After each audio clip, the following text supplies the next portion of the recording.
Hello guys, welcome to my YouTube channel. In today's video I'm going to be showing you everything you need to know about CPanel. I'm going to show you what you need CPanel for, how you get to your CPanel, and how you navigate through CPanel. So if you just join this channel, please hit the subscribe button, and if you're a returning visitor, please like this video, share this video so you can get to every other person out there. So let's just get straight to it. So to access your CPanel, I'm going to be showing us two ways in which you can access your CPanel. The first way is going through your hosting company. You go to your hosting company, go to their web address. If it's your first time, you search for your domain, pay for your hosting, and your hosting details will be sent straight to your email. If you don't know how to do this, please check the card up there and you'll see a video where I talked about this in depth. So let's assume now we've paid for our hosting, we paid for the domain, mainly the payment is completed.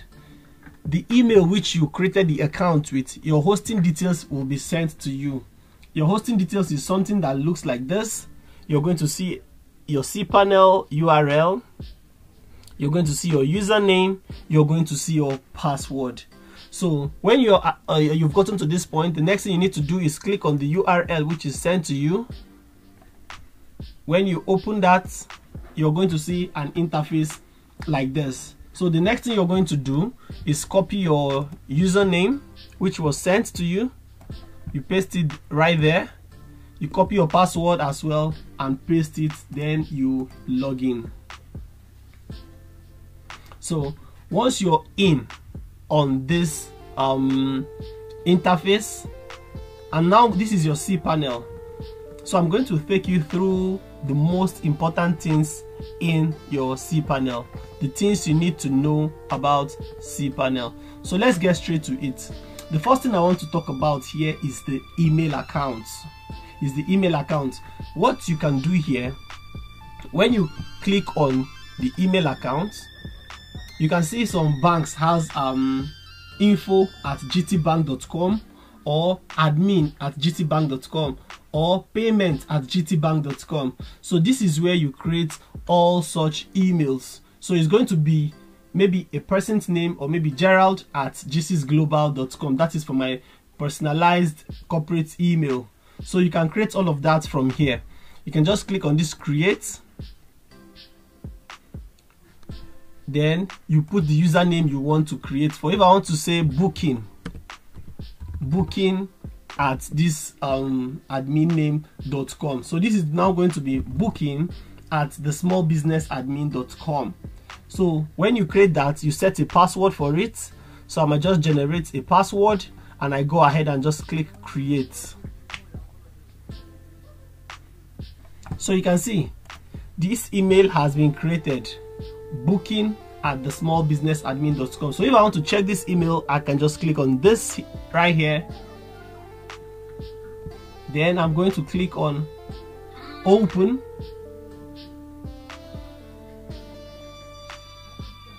So you can see this is like every other email. So let me just quickly compose a quick email from here. So you can see I'll click on this button right here which is compose.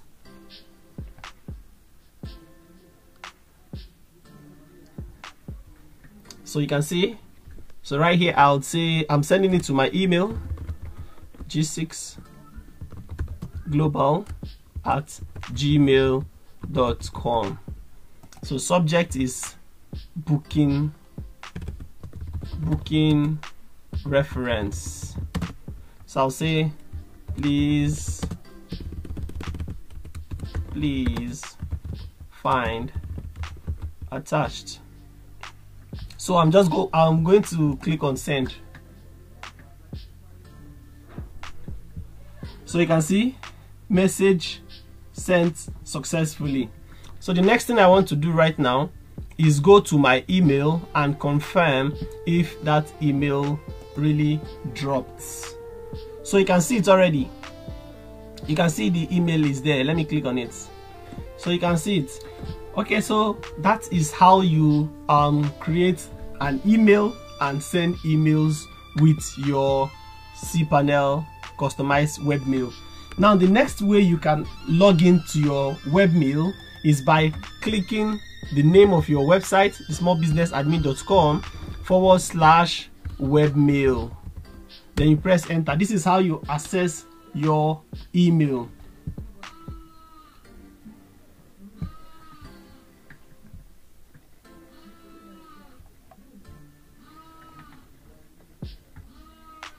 So right here, you're going to put the email you wish to access, which is booking at the small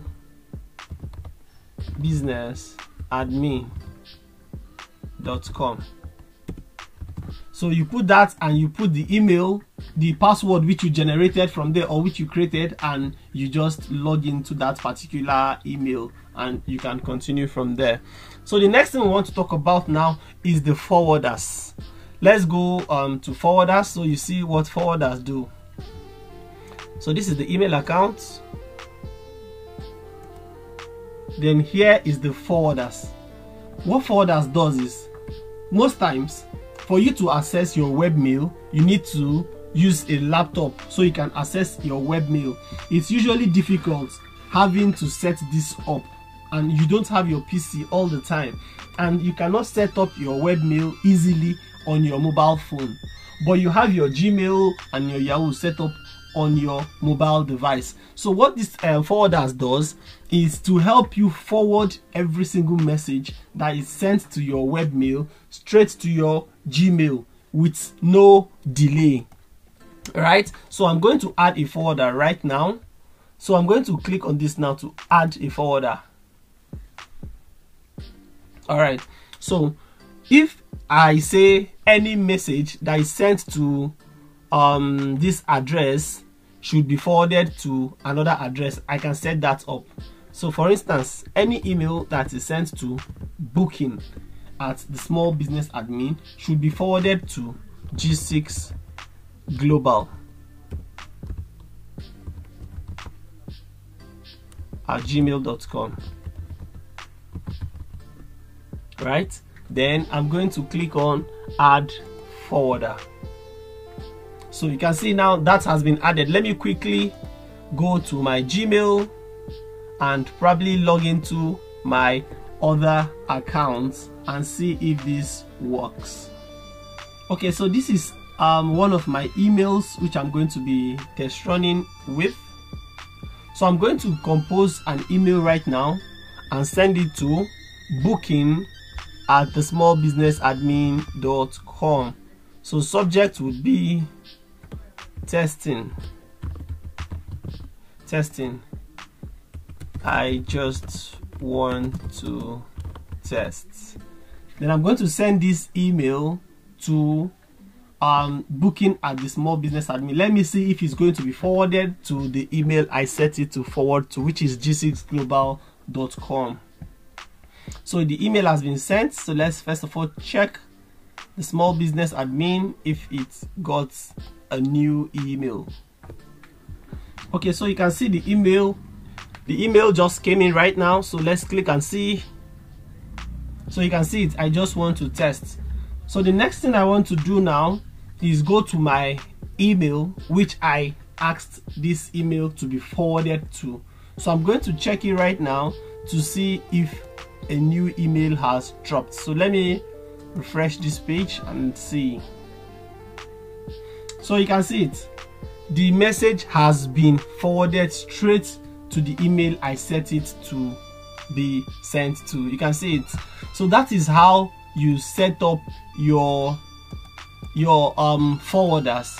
So the next thing I want to talk about right here is the what's it called, the autoresponder.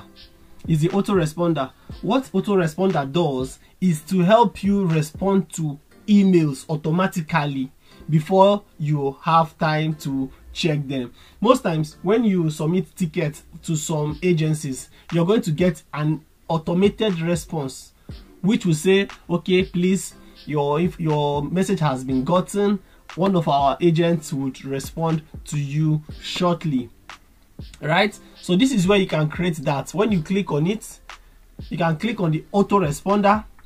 You're going to add an email. So if it's a payment email, you're going to say if this email is for payment, which is payment@gtbank.com or payment@so.com. You're going to configure it in such a way that if an email is sent to payment, it should send a certain message to the person. Maybe like, okay, your payment has been received, please send us a screenshot of this, and that will be the automatic message that will be sent to the person. Or the message could be, okay, we've received your payment, please forward it to so number or chat so number on WhatsApp. So all these are automated responses. So you can see where you can set all of that up. So right here you put the email which you want to set the autoresponder for. Here you're going to put the email which this message is going to come from. Here you're going to put the subject. Then here you now put the body of the auto response you want to send out to the person. So I won't be trying this out so to save time in this video. So the next thing we're going to be looking at right now is the file manager. This is where you do practically everything that has to do with your website, where you manage your plugins, where you manage your themes, your CSS, and the rest of it. I'm going to do a dedicated video for this particular file right here. I'm going to do a dedicated video for file manager. So under PHP My Admin, you do all sort of configurations, your PHPs and PHP versions and all of that. So we're still going to go in depth on this much later. Then here where you have domains, here you can see all the domains which you have on a hosting account. This is for add-on domains, whereby you can get a new domain and host it on the same hosting. For some hosting packages, you can host more than 3 websites on a particular hosting. So you can have 3 domains and you host it in a single hosting account. So for this one here now, the subdomain gives you access to create more websites under a particular name. For instance, now I train people on web design. So anytime I finish training and they say they don't have money to purchase their hosting or purchase their own domain name, all I do is come to this subdomain and create a subdomain for them where they can build a full and complete website for themselves under my own website, right? So I'm just going to give them a subdomain. As you can see here now, we have martinp.thesmallbusinessadmin.com. So this is a full website on its own. If I open it now, you see that a full WordPress website was built on it. The same with this now, self.thesmallbusiness, self-creative.thesmallbusiness, testing at the small business, verb. So all of these are complete websites that was hosted on my own account, right? So that is what you do with subdomains. That is what you do with subdomains. So the next thing we're going to be talking about in this place is the SSL. This SSL right here. This is very important because that is the security of your website. That is the security of your website. When you go to some websites, you have something like HTTP. HTTP is the hypertext transfer protocol, which enables you to run some HTML files on your browser. So now let me go to this website very quickly. So you can see the small key right there showing you that all these sites are safe and secure. So you can do business with any of these websites, right? That is to say, you can do business with any of these websites. So whenever you go to a website that does not have that small key locked, don't put your card details on the site. Don't put your card details on the site. Your information might be extracted and you're going to lose a whole lot of things. So back to our CPanel. The next one we're going to be talking about is passwords and security. Whenever you get your password for your CPanel, ensure to keep it safe, because if anyone gets hold of it, you've lost your website. Once it's been hacked, you've lost your website. Though for some reasons you may need to give it to someone to maybe help you develop something on your website if you're still learning, or to help you insert a particular script or run any codes for you on your website. But make sure you trust this person, and once this person is done with his or her work, ensure to change your password. Make sure you change your password. And to change your password, all you just need to do is just come to these preferences. You go to passwords and security. When you go to password and security, it's going to bring you to an interface like this. Then you click the new password. Just type in the new password you want to use. You confirm the new password right here, and you change your password. It's safer for you to always change your password whenever you give it out to someone to activate anything on your website. So having said that, the next part we're going to talk about is the Softaculous app installer. This is where you install your almighty WordPress.